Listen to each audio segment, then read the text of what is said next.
ya diskriminasi dalam keluarga saya karena saya anak perempuan dan saya merasakan itu. Kalau saudara laki-laki saya boleh ini, boleh itu, boleh keluar sampai Ya begitu. malam, saya nggak boleh gitu ya, apalagi ketika saya mulai menstruasi gitu ya. Pun dalam gerakan mahasiswa yang dikenal sebagai gerakan yang luar biasa, yang terhormat, dan juga kami merasa diperlakukan berbeda, Berbeda. yang diskriminatif. Dan itu seringkali agama dipakai untuk alat Untuk apa? legitimasinya. Nah, oleh sebab itu, pada tahun 80-an kami mulai membaca ulang gitu. Apakah memang demikian?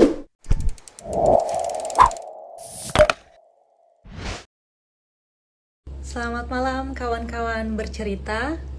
Berbagi cerita di balik berita. Untuk episode ke-72 ini malam, kawan-kawan akan ditemani oleh saya Windy Ayu untuk berbincang dengan narasumber kami, yaitu Ibu Farha Cici selaku Direktur Tanocare Ledokombo. Dan untuk tema malam ini yaitu misi kemanusiaan bagi perempuan dan anak-anak. Seperti yang kawan-kawan ketahui, perempuan dan anak-anak merupakan subjek yang signifikan di keluarga maupun masyarakat.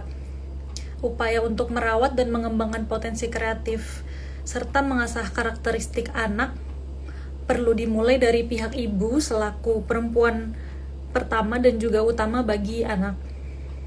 Dengan demikian, misi pembentukan karakter anak juga harus dimulai dari kerja pemberdayaan terhadap perempuan. Keduanya tidak dapat dipisahkan karena saling mempengaruhi dan juga menguatkan. Peran dan kualitas perempuan serta anak akan menentukan masa depan peradaban kita. Nah, untuk lebih lanjutnya lagi, untuk membahas isu ini, langsung aja kita invite Ibu Cici ya, kawan-kawan. Halo Ibu Cici. Halo, Assalamualaikum. Waalaikumsalam. Apa kabar? Ibu gimana kabarnya, Bu? Kabar baik di sini. Agak gerimis, tapi Oh, ya Ibu lagi sejuk. di Hmm. Lodokombo kan, Bu? Ya, saya di Ledombo ini di perpustakaan rame. Di perpustakaan Tanoke. Jadi Semoga sehat, eh, gimana? Sehat selalu ya, ya, Bu. Sehat selalu. Ibu lagi mm-mm. sibuk apa, Bu? Puji syukur. Puji syukur. Ini sibuk macam-macam, tapi yang paling menggembirakan adalah menunggu hari Kamis ya. Anak-anak eh, mulai lagi luring, menari egrang di Oh, udah desa. mulai ya, Bu ya? Ya, mulai untuk menyambut Ibu Ketua Penggerak PKK Kabupaten yang datang ke desa. Salah satu Oh, desa di Kecamatan Ledoombo dan anak-anak bahagia sekali setelah 2 tahun cuma online. Sekarang mereka menari langsung gitu. Jadi senang kalau via sekali. online itu Mudah-mudahan. berarti via Zoom gitu, Bu? Kadang-kadang via Zoom yang ngomong-ngomong apa, menyanyi apa itu, tapi kan apa ya penjiwaan Kurang. dan mengalaminya itu kan ya Benar. eh, saya tapi nyata itu lain dah ya. Iya. Ini nyata beneran. Benar-benar. Ya Nah, mudah-mudahan dilancarkan, dan iya, ini amin, amin, kebahagiaan. amin, Ya. amin.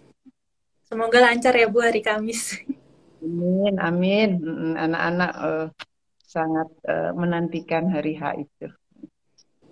Nah, Bu Cici kan terkenal nih sebagai aktivis perempuan yang telah puluhan tahun bekerja untuk kesetaraan dan pemberdayaan perempuan. Beberapa tahun belakangan ini, Ibu juga mulai fokus menjadi Direktur Tanoker Ledukombo. Nah, boleh diceritain nggak Bu komunitas dan lembaga apa itu Tanoker Ledukombo? Mm. Ya, terima kasih Windy. Ini ceritanya bisa berapa hari gitu ya, tapi saya berusaha untuk menyingkat saja malam ini sebagai awalan kita. Jadi Tanoker itu Iya, Bu. komunitas belajar bermain yang awalnya didedikasikan dan dilahirkan sebenarnya oleh anak-anak, dan kemudian berkembang sekarang menjadi sebuah ruang belajar bersama, bermain bersama untuk semua orang, banyak kalangan, Tidak hanya dari anak-anak sampai lansia, dan itu menjadi berkah luar biasa ya. Anak-anak telah melahirkan sebuah gerakan yang menurut banyak orang sangat bermakna karena memberdayakan bukan hanya iya, anak-anak saja, tapi juga tapi banyak kalangan ya. Mm-mm. Gitu. Jadi dia lahir 2009 dan kemudian sampai sekarang ya kurang lebih sudah hampir 12 tahun, disepakati 10 Desember bersamaan tuh dengan Hari Hak Asasi Manusia ya, internasional. Jadi ya dia komunitas ya di Desa Ledo Ombo, Kecamatan Ledo Ombo, Jember, Jawa Jember. Timur, di, di kaki Gunung Raung. Indah sekali di sini. Eh, Tanoker sendiri itu bahasa apa ya, Bu? Saya juga nggak. Dan bacanya Iya, Tanok atau Tanoker gitu. Saya pertama bingung. iya, iya. Tenoker ya, sebenarnya bahasa Madura. Tanoker ya, eh, Bu? nah di sini, iya, karena dominan suku Madura Hmm, dan bahasa hari-hariannya adalah bahasa berarti Madura, suku Jawa dan beberapa suku lainnya, tapi yang paling banyak bahasa Madura ya, dan Madura sudah menjadi bahasa pergaulan gitu ya, yang dipakai oleh banyak kalangan gitu. Dan tenoker itu berarti kepompong, kepompong. Dan itu Ibu Cici sendiri yang memberi nama Tanoker. enggak, anak-anak sendiri. Untuk melahirkan nama itu mereka diskusi 3 bulan. Ya ampun. Kami ada ini luar biasa itu, dan saya rasa itu sebuah apa ya, tenggang waktu yang menurut saya bukan hanya sekedar seru ya, tapi penting Iya, banget. penting. Bagaimana anak-anak melahirkan sebuah gerakan dan mereka adalah motor. Mereka frontlinernya, mereka di garda Iya. depan untuk melahirkan gerakan anak oleh anak ya. Ya kami, Mm-mm. saya dan itu dampingi dari belakang. Kalau diajak diskusi, oke. Jadi 3 bulan itu mereka diskusi intensif. Setelah macam-macam usulan, setuju apa tidak gitu ya. Dan kemudian mereka aklamasi, senang dengan nama itu, Kertenoker, yang artinya Tanoker. kepompong, sebuah wadah transformasi dari ulat menjadi Iya. kupu-kupu gitu ya. Kan waktu itu ada Mm-mm. yang terkenal gitu, dan mereka suka itu ya. Jadi ini sebuah tempat transformasi. Bu Cici saat pertama kali mulai mengabdikan diri pada kerja sosial gitu yang melatar belakangi itu apa sih, Bu? Apa ya?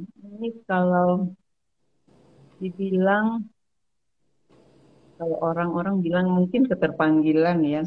Tapi sejak kecil saya suka memang kalau ada sesuatu gitu di lingkungan,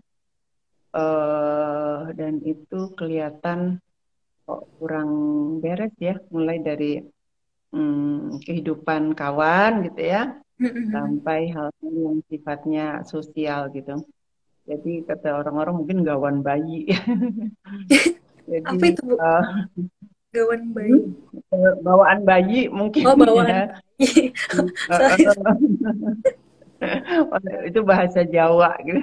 Jadi eh jadi dalam saya banyak pindah-pindah lokasi karena orang tua suka pindah-pindah, lahir di Ambon dan mm, masa kecil di Ambon, kemudian pindah-pindah ke berbagai kota, pernah di Solo, pernah di Surabaya, balik lagi gitu. Dan dari perjalanan itu saya kemudian melihat dan bersentuhan dengan berbagai macam peristiwa ya. Iya. dan di berbagai itu, dan selalu ada sesuatu yang menggelisahkan, dan saya berusaha untuk melakukan sesuatu, menjawab itu dengan apa ya, dengan kemampuan yang saya punya gitu ya. Jadi uh, ya itulah yang terbawa, kata kata teman saya itu, dari empati menjadi aksi. Jadi timbul dari empati, Mm-mm. kemudian berusaha melakukannya dalam langkah-langkah konkret. Mm-mm. Pakai kata teman saya. Nadito Naker Ledo Combo itu kalau saya intip di Instagram Ibu nih, kan terakhir itu kayaknya ada update anak-anak mulai main enggrang gitu. Sepertinya seru ya Bu, mengajak anak-anak untuk bermain permainan tradisional. Boleh diceritain sedikit nggak Bu soal awalnya gitu, awalnya bisa bisa sampai bermain enggrang gitu. Ya, ini sering eh, ditanyakan ya, dan saya juga dengan penuh semangat selalu menjawabnya gitu ya, dengan senang gitu. Karena ini adalah sebuah titik penting dalam proses saya sendiri belajar, komunitas di sini juga belajar, dan banyak orang belajar tentang ini gitu ya. Dimulai dari aspirasi dan pertanyaan kritis anak-anak sebenarnya tentang permainan yang zaman dahulu-dahulu gitu. Ini bisa dianggap sepele ya, tapi bisa dianggap Nah, sangat serius. Karena zaman dahulu berarti mereka mempertanyakan tentang akar. Mereka iya. mau tahu tentang akar, mereka mau tahu tentang sesuatu, dari mana mereka berasal Hmm. dan berkahnya mereka rasakan. Nah, permainan zaman dulu-dulu tuh apa sih? Itu pertanyaan anak saya. 2009 kami kan pulang kampung Hmm. karena memang mau nemenin almarhumah ibu mertua yang sudah uzur, sudah sepuh ya. Dan kemudian sebagai anak-anak kota, gitu ya, anak Jakarta, eh, mereka tanya, yang karena mereka pikir desa itu yang membuat seru, dulu ada film Bolang ya, Oh ya iya. karena petualangan si Bolang gitu. Dan biasanya main-main permainan desa gitu. Dan mereka tanya kepada ayahnya dulu, waktu ayah kecil, apa sih permainan ayah? Terus Pak Supo, suami saya, ayah mereka bilang bahwa ini banyak yang disebut, yang mereka nggak tahu egrang. Kemudian karena di sini lumayan ada bambu, dibikinlah egrang itu 3 pasang. Dan Itu buat dengan beberapa bapak di situ ya. hmm. Kemudian eh, coba dan mereka senang sekali. Kemudian banyak anak-anak yang main di situ ya, eh, dan mereka kemudian membuat lagi. Egrang sudah lama nggak muncul di desa kami, dan 2009 itu dia kayak revival, apa namanya, bangkit lagi gitu. Dan dari situlah, dari 3 pasang egrang kemudian berkembang menjadi sesuatu yang ikonik gitu, menjadi alat perjuangan, alat pembebasan, alat transformasi di desa kami. Dari 3 pasang egrang, kemudian menjadi festival egrang sampai 10 kali, dan Ya, membawa perubahan-perubahan sosial yang sangat mengejutkan ya, termasuk saya sendiri nggak menyangka kayak karena Bu. proses-proses itu ya. Mm, itu yang bisa saya ceritakan. Jadi awalnya seperti itu, dan kemudian sekarang sudah dari bambu, bambu perjuangan, bambu kebahagiaan itu, desa kami sudah eh, mengembangkan berbagai macam hal, meniru inovasi ya, dari apa yang sudah dikedepankan, dirintis oleh anak-anak. Bagaimana dari 3 bilah bambu dikreasi dengan sesuatu yang sangat inovatif dan dikembangkan lintas batas. Anak-anak dari bermain egrang, mereka menciptakan tarian egrang, Dan dengan tarian egrang itu kemudian jadi festival egrang, dan dari berbagai macam kegiatan itu mereka bisa keluar dari desanya yang selama ini distigma sebagai desa yang gak keren, desa yang terbelakang, yang gak bisa maju. Tapi dengan egrangnya mereka memulai sebuah harapan baru, ada revolusi harapan. Mereka bisa mengubah dirinya, mengubah keluarga, mengubah desa, insya Allah mengubah Indonesia dan berpartisipasi untuk mengubah dunia dengan Iya. kekuatan mereka sebagai kaum muda. Pertama kali festival gitu ke mana Bu? Awal banget. Dan berapa orang yang ikut waktu itu? Iya, awal-awal itu cuma 28 ya orang, tapi kemudian dan itu anak-anak di sekitar yang menjadi apa namanya peer ya, teman sebaya gitu. Tapi mereka nggak mau festival itu begini. Awalnya mereka main egrang di halaman rumah ya, di dalam rumah, di dalam pekarangan. Saya bilang itu egrang domestik. Tapi pada satu titik mereka kayak mau bersaksi gitu bahwa ini sesuatu yang lebih dari sesuatu yang domestik. Mereka mau bersuara gitu. Dan mereka bilang kami ingin naik egrang di jalan. Dan kemudian kami hantar support juga mengiring mereka yang hari Minggu naik egrang jalan naik rumah. Dan dari situlah mereka kemudian bilang, oh kami mau bikin pawai. Kemudian dari pawai itu embrio festival tadi ya, karena selalu ada harapan-harapan untuk menampilkan sesuatu yang sangat sangat positif dari apa Warga yang juga antusias ya. mereka ya, dengan sangat antusias dan eh, bukan hanya bahagia tapi juga membahagiakan ya yang nonton yang jadi karena awal-awalnya itu apa ya kami coba dengan 3 pasang egrang itu membuat lomba-lomba kecil karena supaya menggairahkan dan kami nggak Iya, nyangka juga biar yang cuma dua ya. ribu 3.000 paling itu 5.000 tapi yang nonton dari berbagai desa gitu sampai sesak apa namanya halaman kami gitu ya jadi berarti ini ada sesuatu ya yang jadi itu yang menjadi latar belakang optimisme bahwa dengan permainan tradisional dengan kearifan lokal kita bisa berangkat ke masa depan dengan optimis. Halo Windy. Ya, ibunya ke freeze Bu. Suaranya agak putus-putus. Suara saya putus-putus. Iya Bu. Sekarang gimana? Jelas Bu, tapi gambarnya nah ini udah. Udah bagus ya? Iya Kak di sini begitu ya. Udah. Tantangan kami, tantangan kami memang signal yang nggak stabil seringkali gitu ya. Jadi ya mudah-mudahan Iya Bu.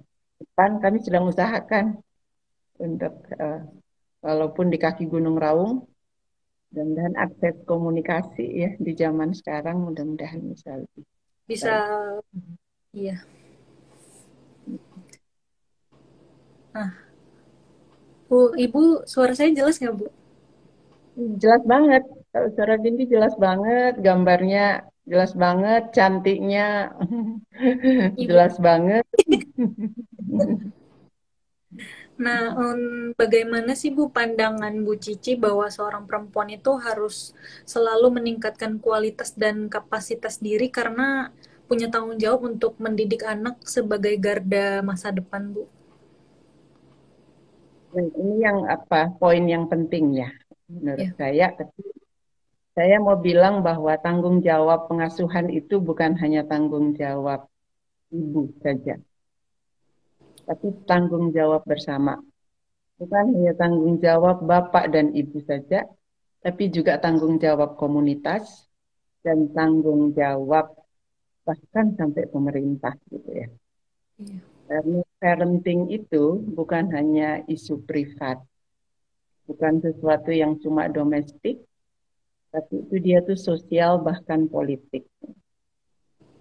Dalam artian begini, contohnya di desa kami itu banyak anak-anak yang ditinggal orang tuanya pergi mencari nafkah keluar kota dan bahkan keluar negeri gitu. Mm-mm. Dan pengasuhannya diserahkan kepada pengasuh pengganti. Bisa neneknya, bisa bibinya, pamannya, bisa tetangganya, atau bisa lembaga seperti pesantren ya. Mm-mm. Kami di sini mencoba untuk membangun apa yang kami namakan prosesnya nggak 1 2 hari, tapi ini sebuah proses yang luar biasa. Dan saya dan masyarakat banyak belajar dari situ yang kami namakan pengasuhan gotong royong, di mana eh, bukan hanya ibu, bukan hanya bapak, tapi komunitas dan juga sampai pemerintah menjadi orang tua bagi semua anak. Anakku, anakmu, anak kita bersama. Kalau yang lansia, karena banyak nenek kakek yang diserahin ya Mm-mm. untuk menjadi pengasuh pengganti, cucuku, cucumu, cucu kita bersama. Jadi ini tanggung jawab bersama dan menurut saya ini sesuatu yang penting. Jadi kalau kita menyerahkan tanggung jawab pengasuhan hanya kepada perempuan, itu sesuatu yang harus kita revisi ya Iya. dalam dalam dalam banyak pengalaman, semakin banyak penelitian, juga kebijakan-kebijakan dari tingkat lokal, dari tingkat desa sampai tingkat nasional. Saya senang sekali ya, sekarang sudah mulai ada kesadaran yang apa ya, terus bergulir bahwa tanggung jawab pengasuhan adalah tanggung jawab kita semua.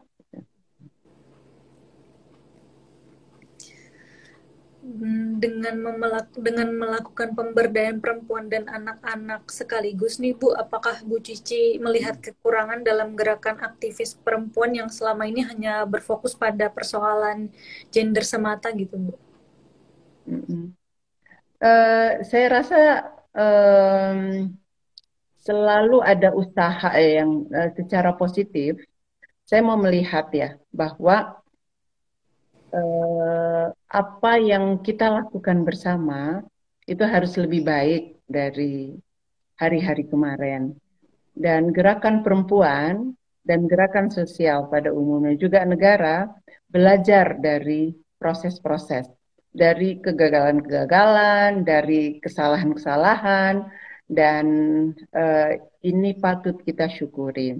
Tapi di lain sisi ada juga gerakan yang mau kembali kepada yang dibayangkan sebagai zaman dahulu, dan di zaman dahulu itu katanya yang terbaik, di mana perempuan eh, katanya kalau mau berhasil itu harus kembali ke rumah, ya, Hmm. harus melakukan pekerjaan domestik lagi, dan itu menjadi sebuah eh, apa ya, pertaubatan karena selama ini katanya dengan berbagai perubahan di mana perempuan banyak bergiat di hal-hal yang sifatnya publik ya, dan, itu bukan eh, arena mereka, itu yang membuat kebangkrutan, membuat masalah-masalah. Nah, ini memang ada eh, ketegangan antara dua dua macam pemahaman dan juga gerakan ini. Hmm. Nah, namun dalam kehidupan saya, dalam pengalaman saya, kata pepatah bilang experience is the best teacher ya. Pengalaman adalah guru terbaik. Saya merasakan dan membaca sejarah juga bahwa kebersamaan, musyawarah dari tingkat antar pribadi dalam keluarga dan masyarakat adalah kunci kita memanusiakan manusia, gitu ya. Sebuah relasi yang setara, seimbang, ya, yang demokratis menjadi basis dari sebuah eh, apa ya proses perubahan ke depan yang sejati, yang baik, yang kalau bahasa sekarang bilang berbasis hak asasi manusia ya.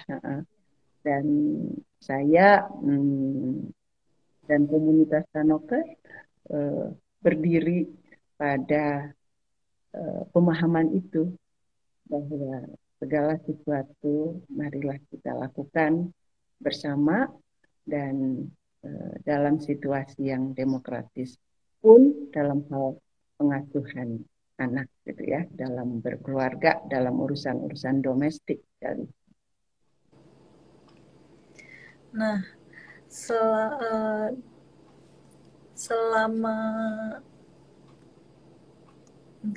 oh ya, sebagai inspirasi bagi para perempuan yang sedang menonton acara live kita nih Bu, apa sih sesungguhnya yang menjadi visi hidup bagi Bu Cici?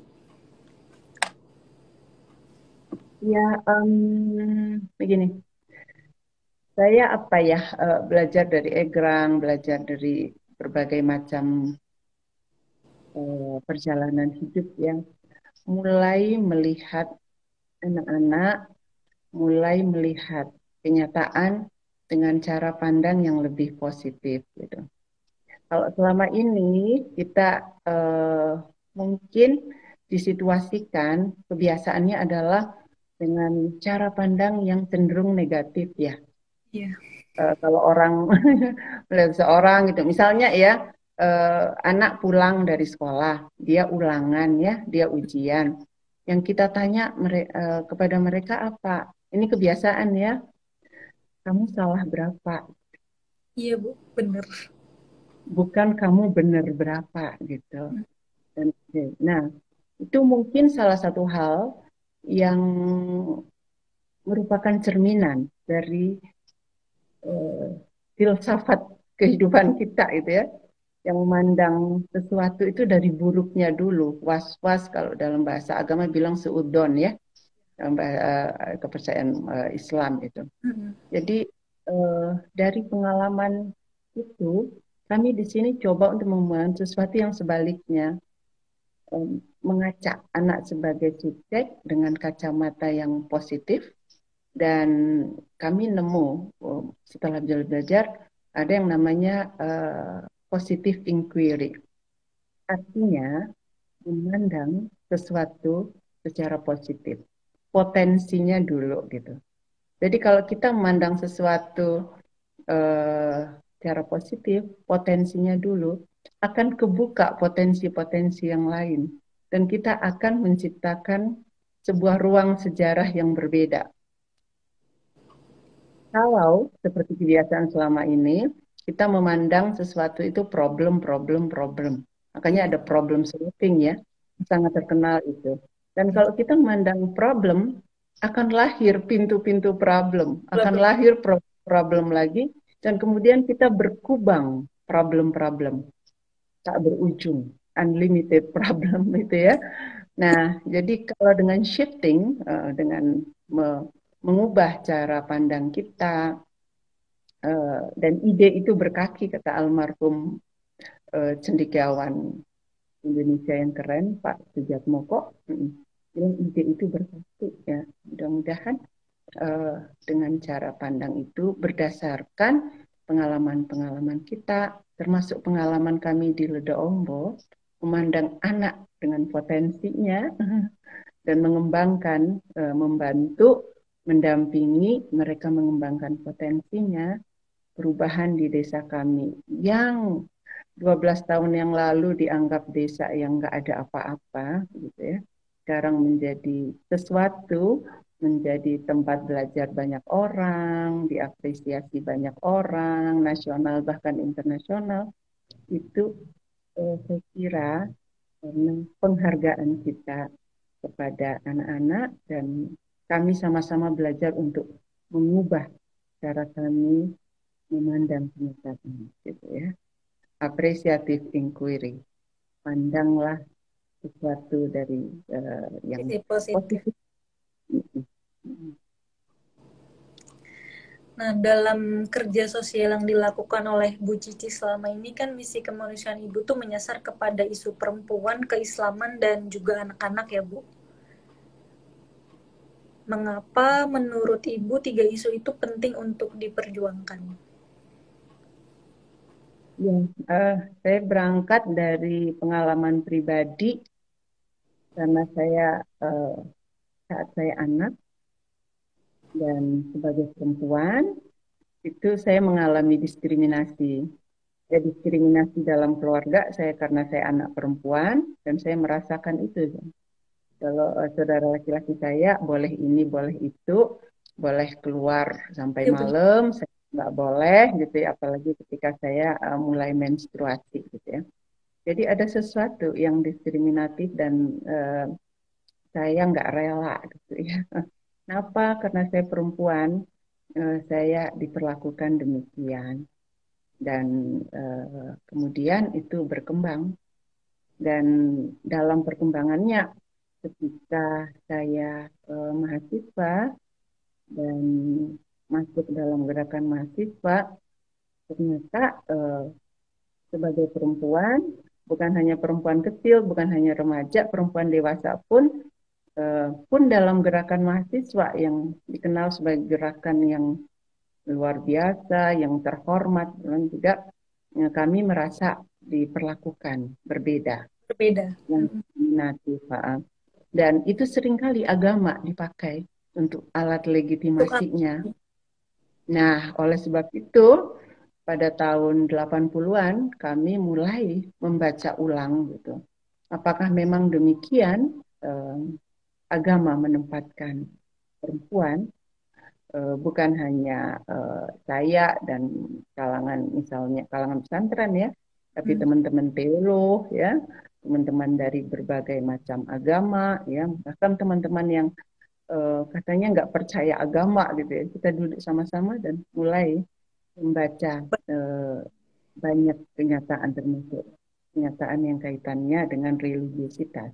Dan kami kemudian menemukan titik eh, apa ya, titik pencerahan baru memandang tradisi keagamaan dengan mata perempuan, dengan pengalaman perempuan dan berangkat dari keyakinan bahwa banyak dari kita memang karena hidup dalam budaya yang patriarkis ya, itu memang cara pandang termasuk dalam penafsiran agama pun demikian. Iya. Nah, sekarang mulai banyak ya penafsiran-penafsiran ulang baru yang Iya benar. memerdekakan perempuan. Kami yakin bahwa salah satu yang misi utama semua agama adalah memerdekakan perempuan. Perempuan. Nah, selama mengelola Tanoker Ledok Ombo ini, Bu, apa pengalaman yang paling berkesan buat Ibu bersama anak-anak di sana, Bu?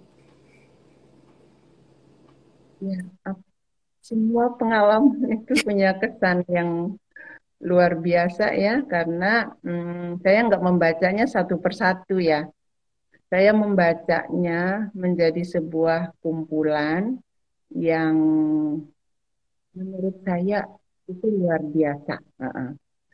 Jadi sekecil apapun pengalaman itu, saya selalu catat itu dengan sebagai hal yang istimewa itu. Jadi misalnya ya saya belajar dari anak-anak tentang budaya pendalungan. Nah, budaya pendalungan ini salah satunya ya. Banyak sekali hal-hal termasuk yang tadi ya, mereka melahirkan nama mereka sendiri. Mm-mm. Eh, Mereka kalau budaya pendalungan itu adalah budaya campur antara berbagai elemen, elemen termasuk suku ya. Jadi kalau di sini kan yang mayoritas Madura, ada Jawanya, diharapkan itu mereka bersahabat, ya. Jadi jangan konflik gitu. Nah, nah kalau dulu Madura itu tokoh ikoniknya Sakera dan Marlena. Tapi sekarang oleh anak-anak usulannya ya karena kami kan macam-macam suku dan macam-macam budaya. Gimana kalau Kacong dan Gendo? Kacong itu anak laki-laki suku Madura. Gendo anak perempuan suku Jawa. Jadi bukan hanya Madura melulu Dura. representasinya, dan itu kemudian sekarang menjadi ikon kami di Ledo Ombok, di Kacong dan di Gendo ya. Artinya kita berbeda tapi kita setara, kita saling hormat, kita bermain bersama, kita belajar bersama. Ya itu yang eh, salah satu dari banyak hal yang menarik ya yang terjadi di sini. Menarik ya Bu memahami aktivitas sosial yang dilakukan ini oleh Bu Cici dengan menggunakan pendekatan budaya dan kesenian ya Bu. Mhm. Bagaimana sih Bu refleksi Bu Cici sehingga bisa sampai pada pilihan pendekatan tersebut, pendekatan budaya dan kesenian ini Bu? Ya, apa ya?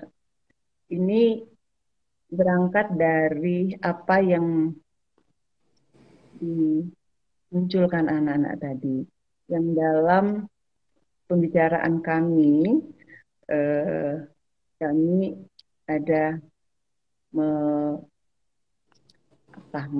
mempaketnya gitu ya dalam beberapa kalimat gitu ya. Yang pertama ya, bahwa bermain itu nggak main-main. Bermain itu luar biasa gitu ya. Bermain ya karena ternyata dalam suasana ilmu pengetahuan kita semua ini memang benar katanya homo ludens itu belakangan kami ketahui ya bahwa eh, manusia itu adalah makhluk yang bermain. Jadi bermain itu adalah hak kita semua dari anak-anak sampai lansia gitu. Nah, ini yang sering dipotong ya. Kalau bermain ini cuma pantasnya untuk anak-anak. Usia yang lain enggak. Padahal dalam proses pengembangan masyarakat sampai sekarang kan kami punya beberapa sekolah ya. Di samping anak-anak belajar, ada sekolah parenting, sekolah ibu, sekolah bapak, dan sekolah lansia. Itu pendekatannya adalah pendekatan budaya dan bermain menjadi sesuatu yang sangat penting dalam metode yang kami lakukan. Itu yang pertama. Yang kedua, bahwa eh, kami adalah hak setiap warga, adalah hak setiap manusia untuk bergembira, untuk berbahagia, ya. Dan itu kita coba lakukan di sini dengan seoptimal yang kita bisa, ya, yang kami bisa. Dan bermain mencerdaskan itu adalah sesuatu yang kami yakini juga di sini karena dengan bermain bukan hanya eh, hafalan ya, tapi itu sebuah praktik dan juga sebuah ruang sosial bersama gitu. Eh, Bermain adalah hal yang sangat penting. Ini menjadi sesuatu yang penting karena dalam masa-masa yang kami alami ada proses kriminalisasi bermain. Anak-anak eh, banyak dilarang untuk bermain, dianggap itu sesuatu yang tidak baik gitu. Itu Tidak dianggap Kan Lebih baik bahaya. kamu belajar atau beribadah gitu, dan bermain menjadi sesuatu yang dianggap buang-buang waktu dan Mm-mm. nah itu yang kami coba pelajari bersama dan kemudian kami bersama anak-anak dan karena mereka ingin senang dan mereka bilang ekspresi kesenangan kami adalah dengan bermain. Main. Nah, kan ada juga bermain yang katanya banyak pihak kurang positif ya, Iya, seperti ya, yang paling gadget-gadget itu ya. Ya dia sebenarnya pisau yang bermata dua. Nah, betul. bagaimana itu menjadi positif, Mhm. bagaimana itu eh, apa namanya dikerangkakan dan dipraktekkan menjadi sesuatu yang positif itu termasuk yang kami uji cobakan di sini gitu ya. Nah, Nah, untuk sejauh ini nih Bu, apakah pemerintah sudah cukup serius dan peduli terhadap isu pemberdayaan perempuan dan perlindungan anak? Apa yang masih diharapkan oleh Ibu Cici kepada pemerintah, baik di tingkat daerah sampai ke tingkat pusat? ya, saya kira negara harus hadir ya, hadir secara bermakna gitu dan memberikan eh, ruang partisipasi bermakna kepada anak-anak. Karena anak-anak itu manusia utuh ya. Mereka bukan separuh manusia, bukan ya. Mari kita coba belajar untuk mendudukkan anak-anak, memandang anak-anak sebagai manusia yang utuh dan memberikan ruang partisipasi yang seluas-luasnya kepada mereka ya. Ya, misalnya kalau di desa kami coba sebagai makhluk yang ya masih dianggap kecil, tapi sebenarnya mereka kontribusinya nggak kecil ya. Mereka bisa ikut dalam musyawarah yang paling tinggi di tingkat desa, yaitu yang dinamakan musrembang, musyawarah ya, yang pengambilan keputusan yang penting di tingkat desa. Dan kami sudah memulainya di sini dan mudah-mudahan ke depan kami sedang berusaha dari desa untuk mengembangkan apa yang dinamakan Delana, Desa Layak Anak. Dan ini puji syukur sudah sangat kuat merupakan kebijakan nasional. Nah, tantangannya adalah pada penegakannya, gitu ya, penegakan kebijakan itu. Eh, Seringkali kebijakannya sudah bagus, tapi dalam penegakannya memang masih ada tantangan, harus kerja keras lagi, harus banyak hal yang harus kita perjuangkan bersama. Nah, salah satunya adalah tadi ya di tingkat desa Delana, kalau di tingkat kecamatan namanya Kelana, Kecamatan Layak Anak, di mana hak-hak anak berusaha seoptimal mungkin diwujudkan oleh semua pihak, termasuk juga oleh pemerintahan.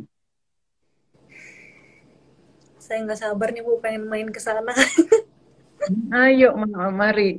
Di sini surga air ya.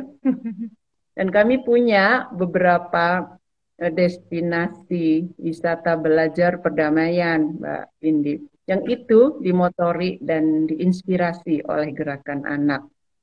Nah, salah satunya adalah kami belajar tentang mencintai tanah air dari destinasi yang namanya Pasar Lumpur. Lumpur, Pasar Lumpur itu bermain bola, sawah, bekas sawah. Memang di sini tradisinya kalau orang habis panen kemudian anak-anak main bola di situ. Nah, itu kan ada Ya lumpur-lumpurnya. bener. Nah, oh, bener ya, seru banget. Lumpur itu adalah simbolisasi dari tanah dan air. Dan ketika kita main bola di situ, kita bergembira di situ. Di sini tersohornya dengan polo lumpur ya. Nah, berarti kita sedang bergembira di tanah air. Gitu. Nah, itu simbolik, tapi dengan di situ kita bisa juga sekaligus belajar tentang makna mencintai tanah air. Nah, itu salah satu dari 7 destinasi wisata di desa kami. Dan yang lainnya misalnya sekolah ibu, sekolah bapak, sekolah eyang itu destinasi wisata.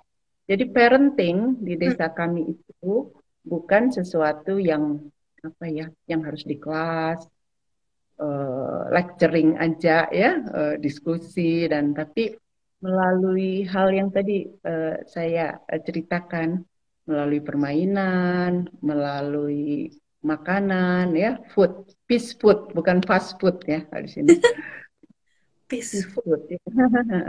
Jadi makanan yang damai, yang mudah-mudahan bahannya organik ya dan diolah dengan cinta dan kreativitas, tidak ada unsur-unsur yang membahayakan kesehatan gitu ya. Dan salah satu itu kami di sini wisata kuliner dengan mencoba mengembangkan fish food Peaceful. tadi gitu. Ya, jadi marilah datang ke desa kami. Mudah-mudahan pandemi secara berakhir dan kami yang sangat dirindukan di sini adalah Festival Egrang karena itu menjadi festival tahunan, pesta rakyat, arena pemberdayaan, arena masyarakat Lada Ombok ketemu dengan saudara-saudaranya nasional dan internasional dan merakit persaudaraan dan saling menguatkan ya. Kami sudah 10 kali dan terhenti oleh pandemik. Mudah-mudahan segera Segera. berakhir bisa melanjutkan pesta rakyat itu. Nah, kita sapa-sapa dulu ya Bu, kawan-kawan bercerita ini. Yang mau bertanya bisa langsung klik di chat box ya, kawan-kawan.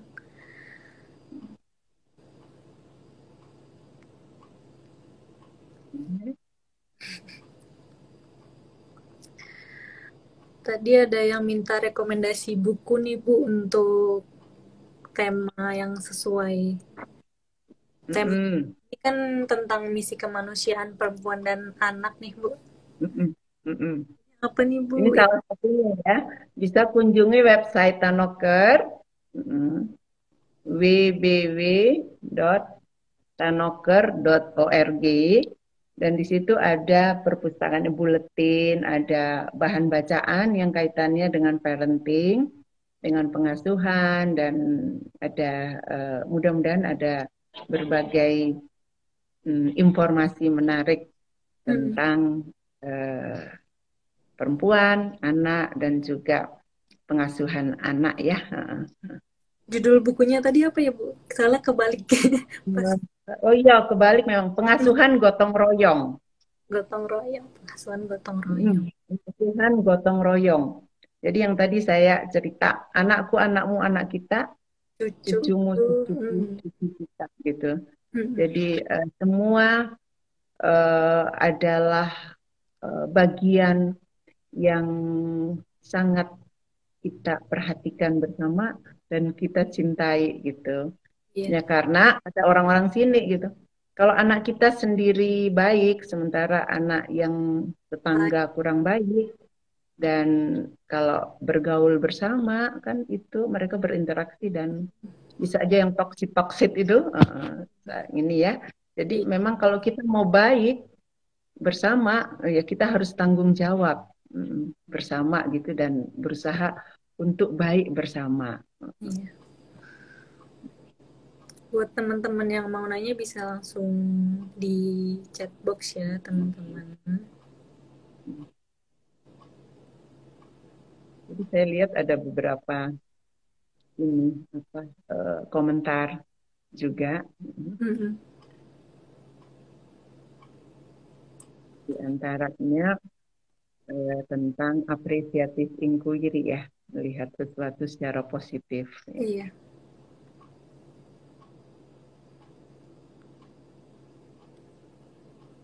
Desainnya belum ada namanya.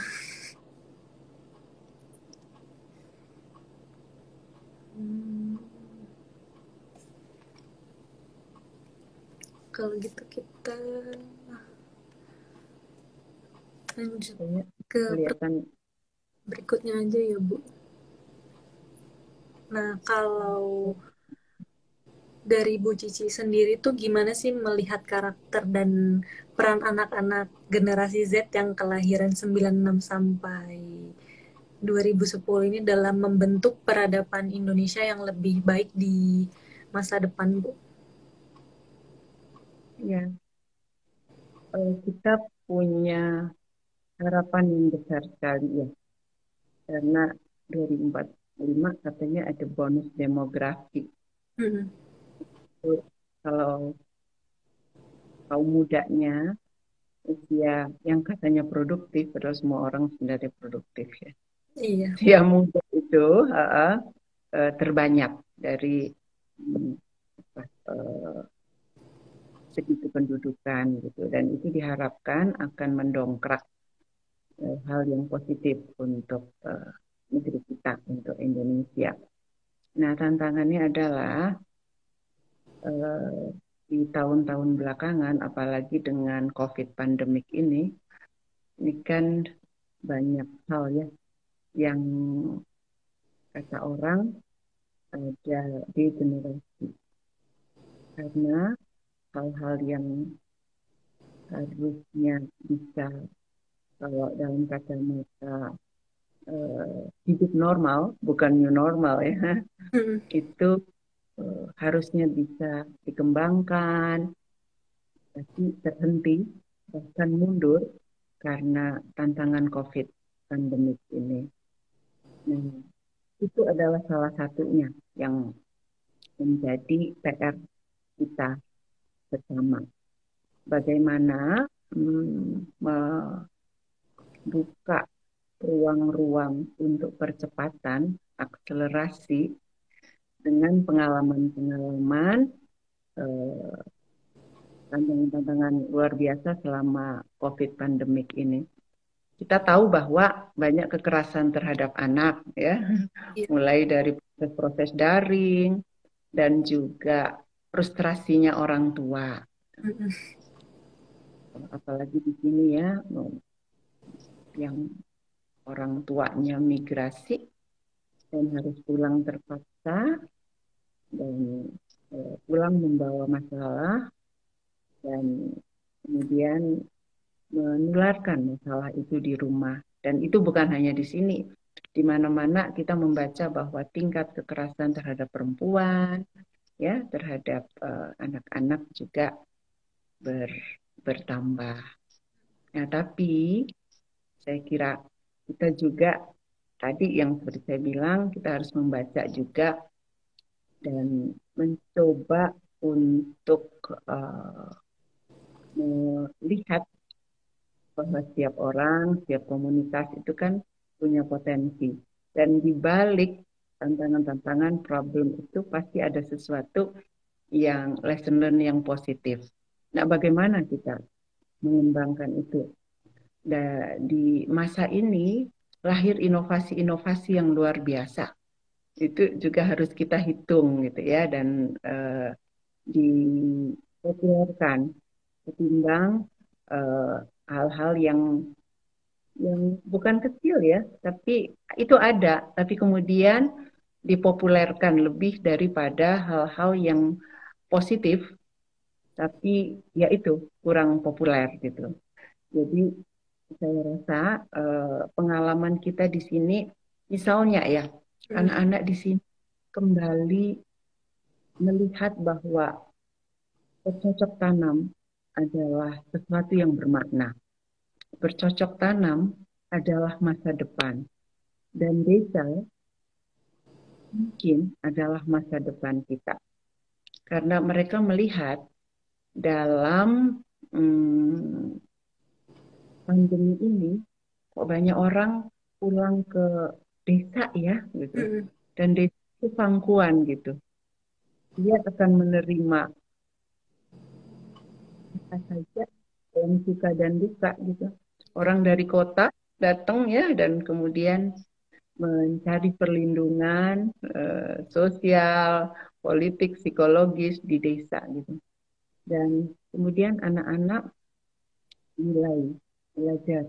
tentang itu. Mungkin ke depan desa adalah masa depan kita dan mudah-mudahan kita bisa mengembangkan desa menjadi desa yang sehat, yang seperti lagu-lagu itu ya, desaku yang kucinta dan ya, itu bukan hanya lagu tapi itu sesuatu yang dipraktekkan. Alhamdulillah, dalam pengalaman kami di sini dengan motor tadi, anak-anak, kami punya cerita baik di satu dekade terakhir bahwa perubahan itu nyata dan di desa. Desa itu keren ya, dan dari desa kita bisa mengembangkan banyak inspirasi kepada bukan hanya orang desa itu sendiri, tapi global sifatnya dari lokal ke global. Jadi gitu Mbak Windy. Ini ada yang nanya nih Bu, kan sekarang ini gadget itu jadi candu bagi anak-anak. Gimana Bu caranya supaya anak-anak itu nggak ketergantungan? Nah, ada banyak cara sebenarnya ya. Kalau kita dan di sini juga kami aduh, luar biasa ya, anak-anak itu inspirasi ya, inspirator kami. Jadi misalnya di mana-mana kan daya baca anak-anak itu dan minat baca orang pada umumnya itu kan tidak seberapa ya, termasuk anak-anak di sini. Eh, Kami melihat potensi-potensi dan anak-anak. Kami tanya apa yang kalian suka, kami amatin. Salah satunya air. Mereka suka air gitu. Ini ada Oh, kolam di sini. Kemudian kami coba kaitkan gitu antara membaca dan air gitu. Jadi literasi air. Di sini kan awalnya dengan kolam kecil dan kalau mau mandi di kolam kecil itu yang awalnya untuk ikan tapi permintaan anak-anak untuk jadi kolam berenang. Aduh, 3 kali 4 meter 50 orang masuk di situ kayak cendol gitu. Jadi mereka bahagia banget gitu di situ. Tapi untuk masuk ke situ mereka harus punya karcis. Karcisnya adalah membaca. Mereka banyak nggak suka membaca, tapi mereka suka bergembira di kolam itu, jebar-kejebur. Nah, syaratnya kami bikin persetujuan dengan mereka untuk masuk ke situ, syaratnya membaca gitu. Nah, dari yang kecil-kecil mulai dengan membaca huruf, kalimat, cerita. Yang agak besar menceritakan apa apa yang yang eh, yang mereka baca, yang kelas 4, kelas 5, kelas 6. Setelah itu mereka kemudian bermimpi, gimana ya ini kita udah sesek kolamnya. Gimana kalau kita punya kolam yang lebih besar kayak kota-kota, biar kita bisa berenang, bisa sudah macam-macam dah impian. Itu memang luar biasa ya kekuatan positif di sini. Kita yakin bahwa kita akan punya kolam gitu. Mari kita berdoa sama-sama, kami sama anak-anak ya. Apa tahu kita punya kolam. Dan itu dalam waktu 3 tahun loh, itu terwujud dan kita punya kolam di sini 2 kolam. Apa bukan kolam, buat swimming pool, punya kolam renang yang banyak orang datang ke sini, orang kota yang dulu kita berenangnya kota, sekarang orang kota datang ke sini untuk berenang di sini. Di kaki bukit, indah, airnya air alam, segar. Teman-teman di kota bilang, aduh kalian itu menyakitkan hati kami. Di sini kami minum air aqua, di sana kalian mandinya air aqua gitu. Karena itu mata air ya. Itu berkahnya anak-anak. Ya, kami sekarang menjaga itu tanam bambu ya, karena Egrang juga kami belajar tentang bambu dan belajar khasiat bambu. Dan ternyata dengan tanam bambu, bambu dan banyak pepohonan itu memberikan hadiah air yang luar biasa. Dan sekarang salah satunya yang bisa dinikmati menjadi kolam kita itu. Ya. Dan jadi di hari-hari tertentu, cuma waktu pandemi kan diremnya eh, anak bisa biasanya hari Senin mereka membaca dan kemudian mereka mandi di kolam yang sudah kayak kolam apa namanya beneran itu ya, swimming pool itu.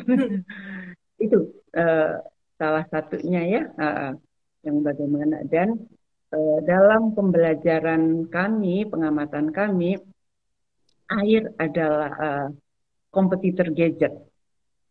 Kalau mereka berenang, mereka lupa Iya sih. dengan macam-macam itu ya. Kami belum melihat eh, sesuatu yang menjadi kompetitor agak 11-12 ya dengan gadget, kecuali air ini ya. Itu Mhm. nanti ke depan harus dicari lagi alternatifnya. Tapi Oke. anak-anak paling kalau di dalam kolam ya foto-foto, selfie-selfie sebentar, kemudian mereka terjebur lagi. Itu kalau nggak dipersilahkan untuk cepat-cepat naik atau ada peraturan, mereka akan bisa seharian di dalam kolam itu. Sampai biru-biru gitu Iya, ya. dingin. Jadi,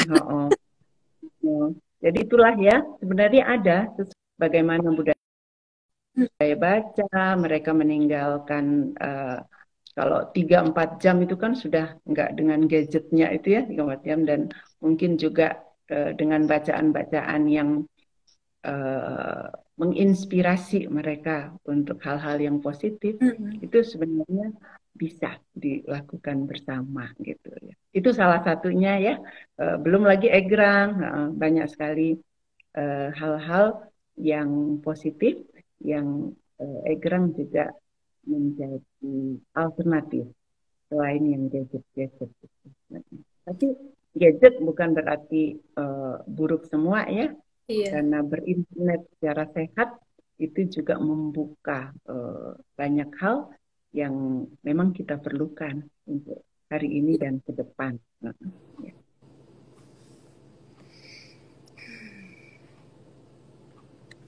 Ntar ya, Bu, saya lihat lagi. Ada yang nanya nih, Bu. Em, Menurut Ibu Cici, minat anak-anak itu saat ini lebih kemana ya, Bu? Minat anak-anak.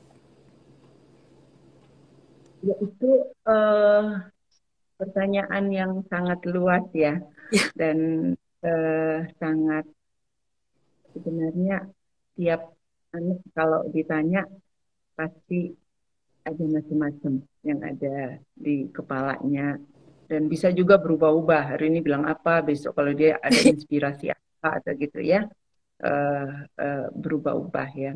Tapi hmm, saya lihat di sini ya, berdasarkan ya mungkin di tempat lain bisa beda ya, atau di suatu tempat orang lain bisa beda juga ya. Ya. Eh, di sini ketika tahun 2009 saya tanya anak-anak, kami tanya di sini anak-anak, kalian ingin apa ya? Ingin senang gitu. Ah, senang.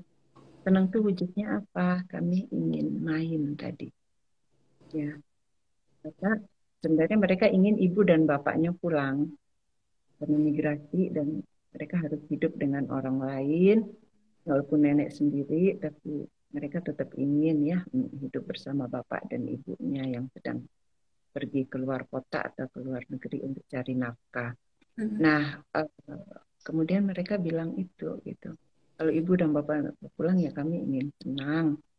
Eh, dan apa itu? Kami ingin bermain tadi. Nah, sehingga lahir bermain yang nggak main-main itu supaya mudah-mudahan mereka juga bisa bermain sambil mengembangkan diri, bermain yang mencerdaskan, Mhm. mencerdaskan secara sosial juga. Nah, itu yang kami rasakan, dan setiap anak saya kira mereka ingin bahagia gitu. Dan bagaimana kebahagiaan itu harus mendengarkan mereka, aspirasi mereka apa, dan juga kita memandang mereka sebagai subjek, memandang sesuatu yang positif tadi ya. Ya Mhm. seperti contoh yang tadi saya bilang yang sering kali saya ya, kamu salah berapa gitu ya. Iya. Mungkin dengan mengulang gitu ya, apa mengubah maksud saya. Kamu benar berapa dari Mhm. sini. Juga di sini anak-anak kan banyak budayanya kekerasan ya.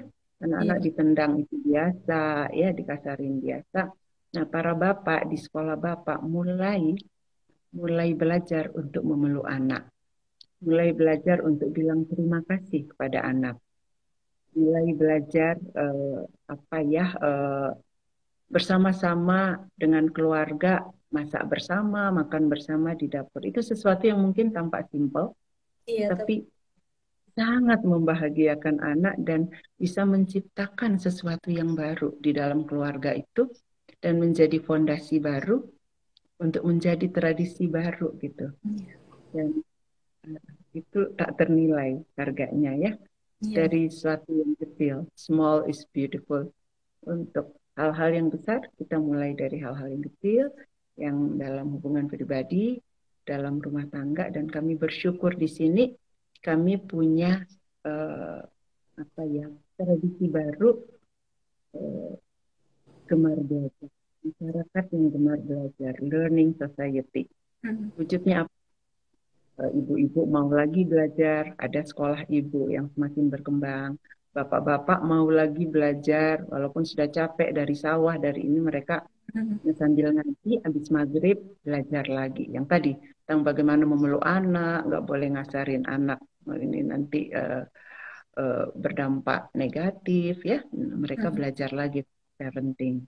Nah, nenek-nenek juga yang katanya sudah aus ya, sudah stop, sudah pensiun, tapi mereka justru mau belajar dengan mendirikan sekolah eyang gitu.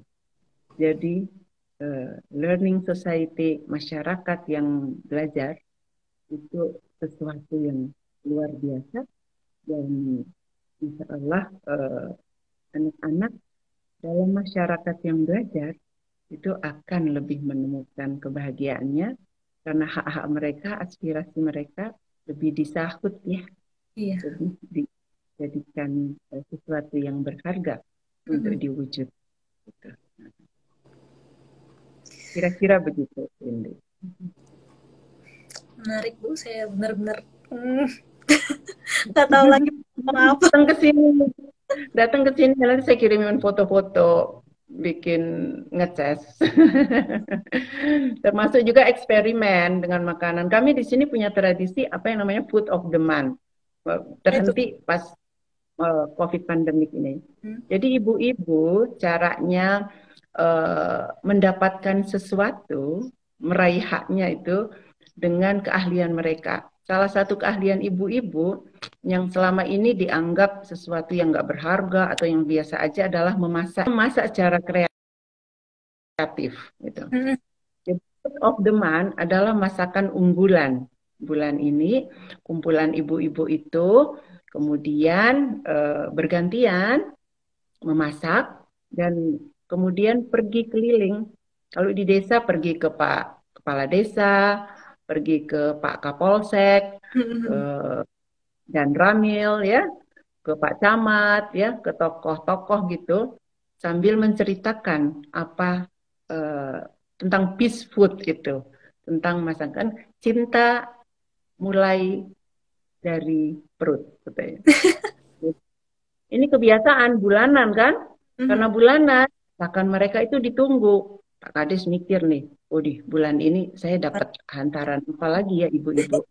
Ibu Peter, ketika menghantarkan itu kan mereka cerita, mereka curhat, mereka ada aspirasinya apa. Nah, kadang-kadang kalau liburan mereka bawa anak-anak, anak-anak juga ngomong pada Kades. Dan dengan cara itu, karena sudah senang dapat peace food tadi, apa yang dihaturkan, apa yang di, Ingin di. menjadi Mm. aspirasi didengarkan gitu, didengarkan dan dalam beberapa hal itu menjadi sesuatu yang sangat mujarab untuk Iya. mewujudkan yang menjadi aspirasi mereka. Juga di tingkat kabupaten, mereka bukan hanya di desa. Disebutnya itu makanan kreatif unik, enak dan sehat itu mereka jadikan sebagai jembatan untuk menyampaikan aspirasi, juga apa ya pengalaman baru, ketemu dengan kepala dinas, ketemu Iya. bahkan dengan ibu bupati, dan dengan itu mereka kemudian dianggap ahli-ahli memasak, unik, enak dan sehat, Dan berkali-kali mereka diminta untuk menjadi wakil kabupaten untuk lomba apa, festival apa, atau ada event-event apa gitu, mewakili Kabupaten Jember gitu. Jadi dari makanan, dari food itu, Ya, Bu. Puan menemukan sebuah ruang pemerdekaan ya, dan ruang eksistensi yang selama ini orang bilang gini, apa namanya itu, sumur kasur dapur. Itu kan nyinyir ya, orang bilang itu sebuah tempat eksploitasi perempuan. Tapi perempuan-perempuan sih, dan pada saat COVID pandemik, mereka luar biasa berkreasi bahwa sumur, kasur, dapur adalah sesuatu yang memberdayakan, bukan sesuatu yang membuat mereka tereksploitasi.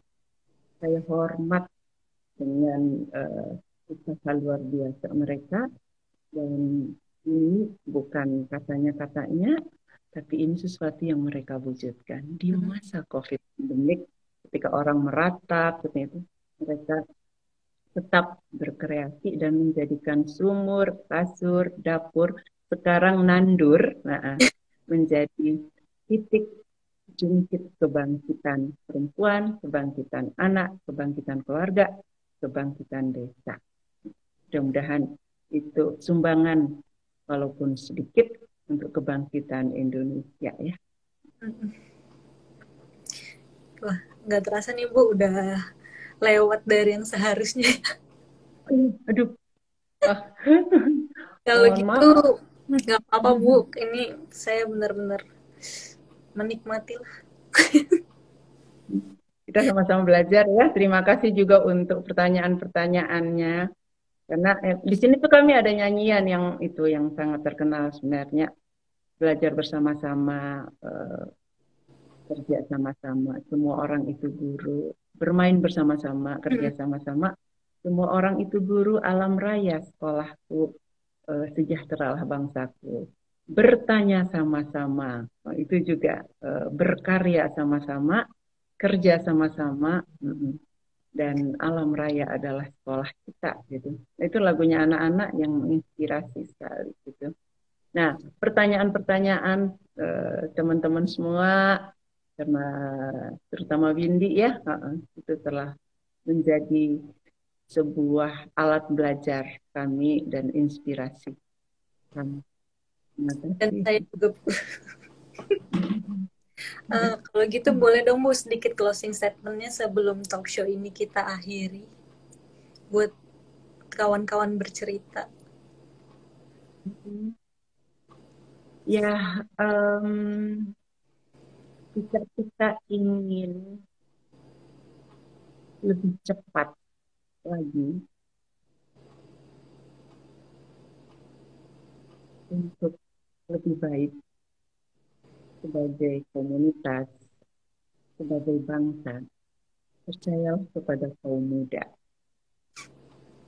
Saya ingat benar itu Bung Karno bilang, beri ini muda mengubah dunia.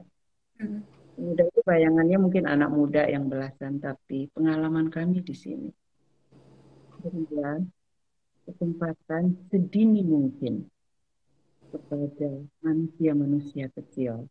Jangan dikecilkan, dampingi mereka, lihat mereka sebagai sukses, sayangi mereka penuh jiwa dengan mewujudkan aspirasi dan hak-haknya.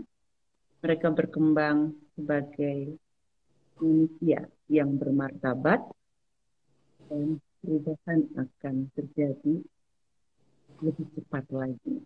Kita lihat sekarang para pembaharu muda ya semakin muncul ya di berbagai ruang, di berbagai belahan dunia, dan itu merupakan bukti nyata bahwa kalau dunia mau lebih baik, desa mau lebih baik, kota mulai lebih baik. Terus percaya dan memberi ruang partisipasi yang bermakna kepada anak-anak dan kaum muda. Saya gitu. Oke. Terima kasih, Indi. Terima kasih banyak ya Bu untuk waktunya. Saya benar-benar banyak belajar, banyak membuka sudut pandang, dan untuk teman-teman bercerita jangan lupa juga untuk subscribe kanal YouTube kami Berita Baruko karena semua tayangannya bisa dilihat di sana. Sampai ketemu di Selasa depan. Terima kasih ya Bu Cici. Terima kasih Berita Baruko, terima kasih Indi dan kawan-kawan semua. Mudah-mudahan obrolan kita malam ini ada hal-hal yang bisa dibawa Amin. untuk Amin. Amin. Makasih Bu.